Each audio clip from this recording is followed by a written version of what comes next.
जब हम लोग क्लास 10th में पढ़ते हैं तो बहुत सारे स्टूडेंट के फेवरेट टीचर होते हैं, आपके भी ज़रूर होंगे।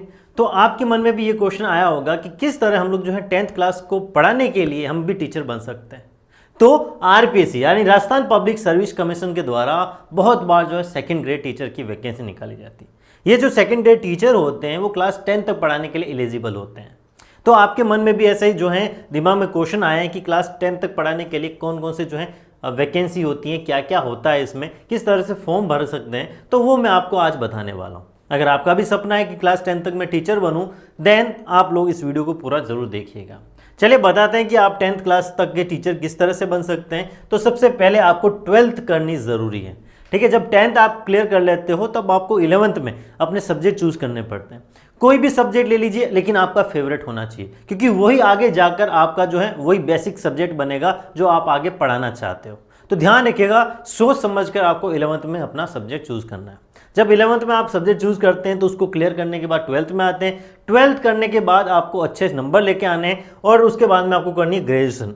जब आप ग्रेजुएशन करते हैं तो ग्रेजुएशन के बाद में जो है आपको अच्छे नंबर लाने हैं एंड उसी सब्जेक्ट से, याद रखिएगा सब्जेक्ट वही रहना चाहिए जो आपका फेवरेट है, जो आप पढ़ाना भी चाहते हैं। उसके बाद में आपको करनी पड़ती है बीएड, है ना। जब आप ग्रेजुएशन पूरी हो जाती है तब बीएड के फॉर्म भरे जाते हैं। अब बीएड कैसे भर सकते हैं, बीएड में होता क्या क्या है, 2 साल की बीएड होती है, ध्यान रखिएगा। अब उसमें फॉर्म कैसे भरा जाता है ये बिल्कुल अलग सा है, तो उसके लिए मैंने वीडियो अलग से बनाया है, वो आप चेक कर सकते हैं, ठीक है। जब आप बीएड के फॉर्म भरते हैं तब आप बीएड में आपको जो है 2 साल के बाद में आपको जो है डिग्री मिल जाती है बीएड की। उसके बाद में आप जो है सेकंड ग्रेड टीचर की वैकेंसी के लिए फॉर्म अप्लाई कर सकते हैं। अब उसमें क्या होता है, जब आप सेकंड ग्रेड टीचर की जो है वैकेंसी के बारे में सोचते हैं तो ध्यान रखिएगा आपकी एज कितनी होनी चाहिए, कम से कम 18 साल और ज़्यादा से ज़्यादा 40 साल। अगर आप इनमें से कुछ भी हैं, एसटी एससी ओबीसी वगैरह, तो आपके लिए एज रिलेक्शन मिलता है। जैसे एसटी एससी ओबीसी मेल के लिए 5 साल, फीमेल के लिए 10 साल, डिवोर्सी एंड जो हम लोग कहते हैं कि विडो होते हैं उनके लिए कोई भी एज रिलेक्शन नहीं है। तो इस तरह का जो है एज रिलेक्शन रखा गया है एक्स्ट्रा, आप लोग जो है इसके बाद में एग्जाम दे सकते हैं। फिर आता है इसमें क्या होता है कि अब जब आप जो है सेकंड ग्रेड टीचर की वैकेंसी का फॉर्म अप्लाई कर लेते हैं तो उसके बाद में होता है रिटन एग्जाम, एक ही रिटन एग्जाम, ठीक है। लेकिन इसमें अलग अलग पेपर होते हैं, ध्यान रखिएगा। जब आप इसका एग्जाम क्लियर कर लेते हैं तो आती कट ऑफ, कि अब जो है कट ऑफ का मतलब ये होता है कि हम लोगों को इतने नंबर से ऊपर के कैंडिडेट चाहिए, उसके नीचे वाले सारे फेल हैं। तो अब उसमें ऊपर वाले जो कैंडिडेट होते हैं उसमें भी मेरिट लिस्ट निकलती है। जब मेरिट लिस्ट निकलती है तो उसमें क्या होता है कि जो टॉपर्स बंदे होते हैं उनको जो है टीचर के लिए जो है आगे बढ़ाया जाता है।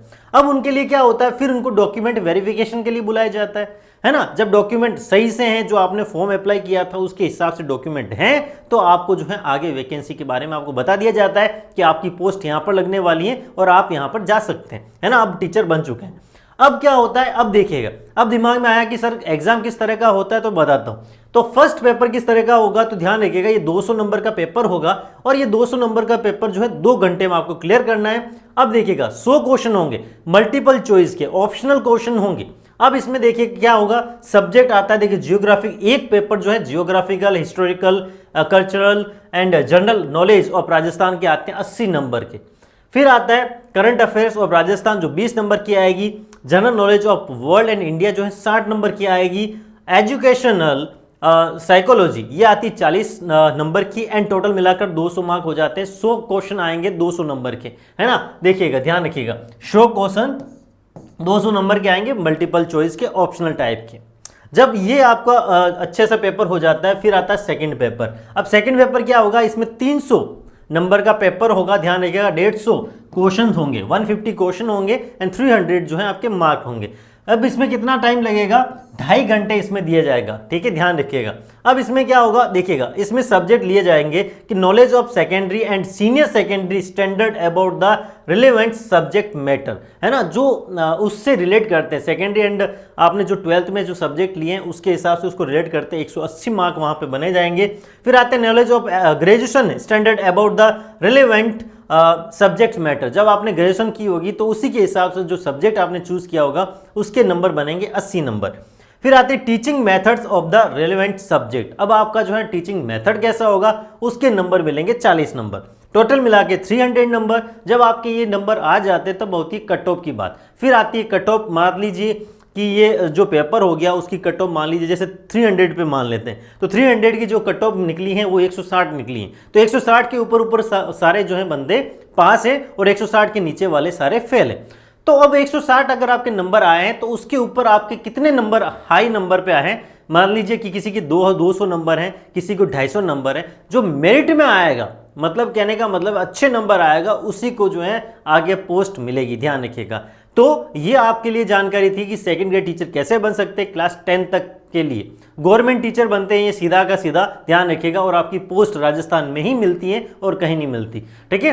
तो मुझे उम्मीद है कि आप लोगों के दिमाग में सारे डाउट क्लियर हो गए होंगे। अगर फिर भी कोई डाउट है तो कमेंट में आप जो है उसका जवाब मुझसे मांग सकते हैं। वीडियो पसंद आया तो बिल्कुल आपको क्या करना है वो आपको पता है। तो मिलते हैं अगले वीडियो में। Thank you.